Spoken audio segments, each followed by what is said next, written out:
Why are we so concerned with improvement? After all, nothing else around us is. Animals, plants, things, time, space. We seem to be the only beings that need to see direction and are discontented, perhaps even in denial, with the natural process of existence. We want to be different. We inherently seek ideals by dividing the world morally into good and bad. It seems impossible to do otherwise, whether it's heaven on earth, quality of life, economic prosperity, equality, productivity, or self improvement.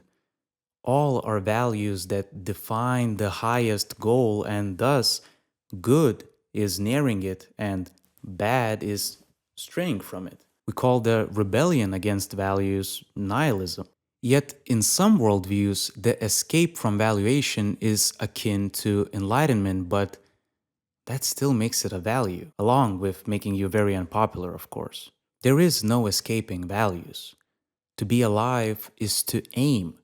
Even to sin translates roughly in meaning to miss the target. Stick with me, I have a point here. Our unique burden is self consciousness.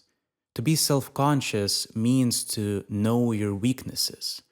A tree, for example, does not care that it's not a rock, yet we constantly feel pain that we are not this or that. Thus, we fall into the trap of change. Shame, guilt, envy, despair, or contempt follow and torment us. I am not enough echoes through the universe from planet Earth.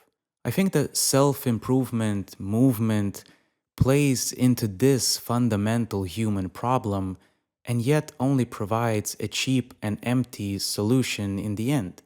Essentially, it just diverts your attention for its own quick profit. Look, I could say that self improvement promotes change rather than growth, or that it's self training rather than self improvement. I could talk about the enterprise being about efficiency and productivity for the economy's sake and not yours.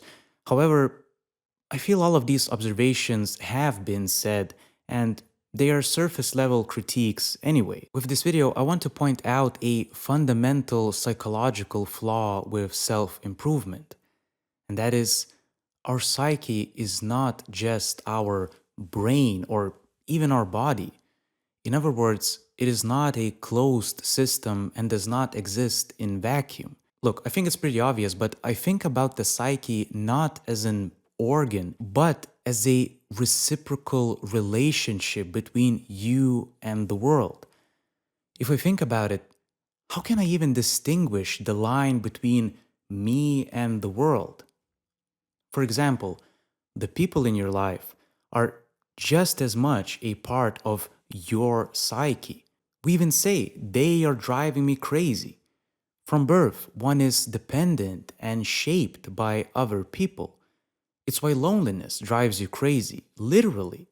What we call insane people have probably never had a decent relationship with anyone ever, or that relationship failed miserably.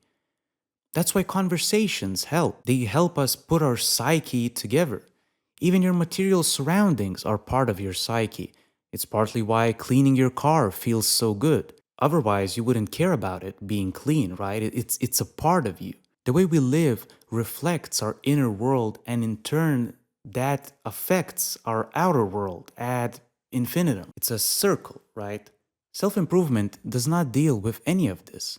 It treats you like the center of the world, whereby working on yourself, what does that even mean?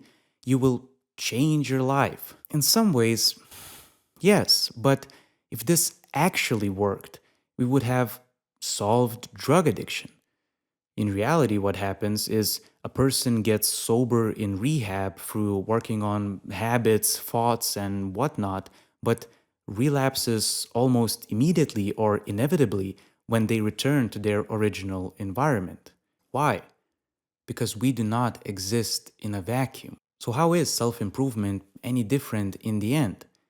At best, you will be a millionaire that's game the system but has no real friends and can't even hold a conversation with their mother. As I've hinted before, I think one should instead seek growth. How? Find a way to make peace with the arbitrary conditions and attributes you were born with. Try to reconcile your first relations with your siblings or parents. Cut ties with people you know at heart don't have good intentions for you, or good intentions at all, as a matter of fact. Understand that you can grow way beyond your surroundings if you must. You are not inherently imprisoned by your current environment, but know that unless you do the previously mentioned things, your baggage will follow you anywhere.